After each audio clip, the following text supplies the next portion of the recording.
The final 24 hours before you try to fix your dog's eye contact can shape the next 24 months of your relationship.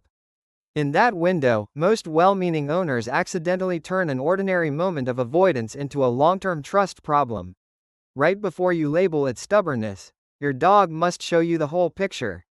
You see the eyes slide away, the head dip slightly, and the body go stiff.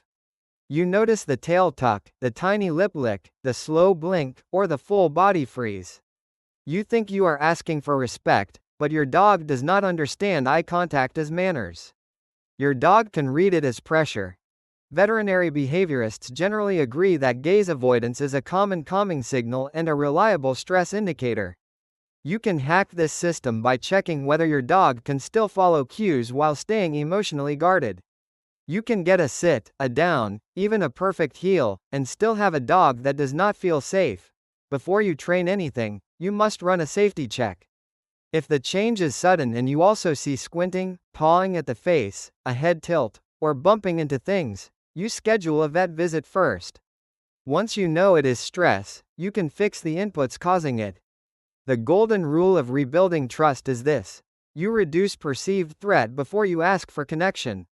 You think you are being friendly, but your dog is measuring angles, speed, and intent. The first pressure signal is looming. Right before you reach down, your dog must decide whether your body is a roof or a trap. A tall posture over a small animal can feel like gravity with opinions. The second pressure signal is direct staring, especially during greetings or corrections. You think you are being clear, but your dog does not understand your lecture.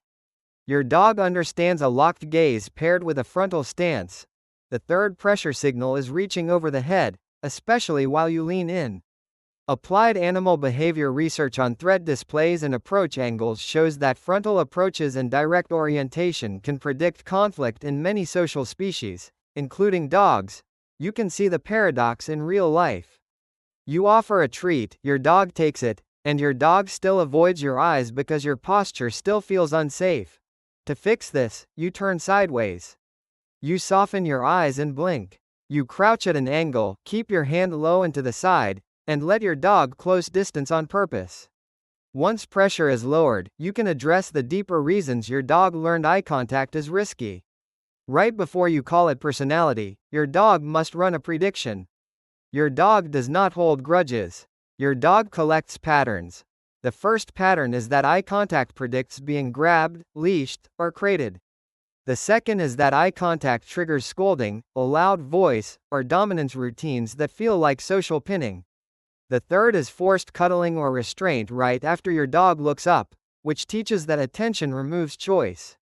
The fourth is inconsistency, where your dog offers attention and gets corrected because it happened at the wrong time. This is basic learning theory in action. Classical conditioning builds emotional meaning, and operant conditioning builds behavior. When eye contact becomes a predictor of something unpleasant, avoidance becomes the safest strategy. By the time you reach for the collar, your dog has already learned that looking at you starts the chain. You think you are just getting ready for a walk, but your dog is already bracing. To fix this, you decouple eye contact from unpleasant events. You do 20 micro reps a day where a brief look predicts food, a release, or calm praise, and then you end the interaction without grabbing. You add a consent test. If your dog looks away, you pause and give space.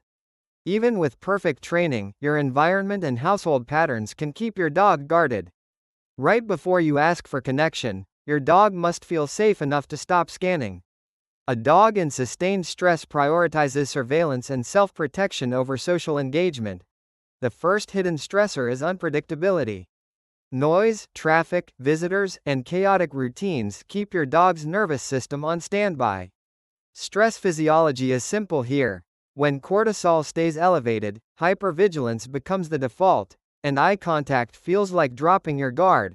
The second hidden stressor is resource pressure.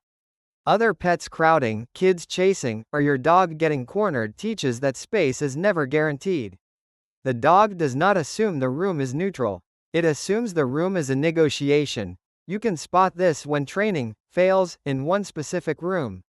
You think your dog forgot the skill, but your dog is still on alert in that environment. To fix this, you create a decompression zone with a bed or crate behind a barrier. You add predictable routines for walks and feeding. You use gates to prevent crowding, and you run choice-based interactions where you invite, not trap.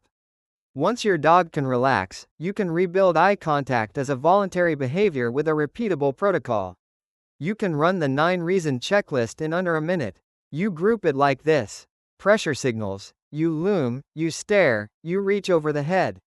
Learning history. Eye contact predicts grabbing, scolding, restraint, or inconsistency. Chronic stress context. Unpredictability and crowding or resource pressure keep the nervous system on. Now you rebuild eye contact with 3 steps. Step 1 is mark the glance. You reward any brief look without asking for duration. Step 2 is build duration by fractions. You add 1 second at a time, and you end before your dog bails. Step 3 is generalize safely. You practice in different rooms, at different distances, with low distractions. You think you need your dog to look at you to prove trust, but trust is what creates the look. Reward-based training best practices call this shaping, and it works because you make the behavior voluntary. If you force eye contact, you can get consequence reversal. You get more avoidance, or you get a dog that feels trapped and chooses defense. If avoidance is sudden or paired with pain signs, you go to the vet first. Otherwise, you run the checklist and start the protocol today.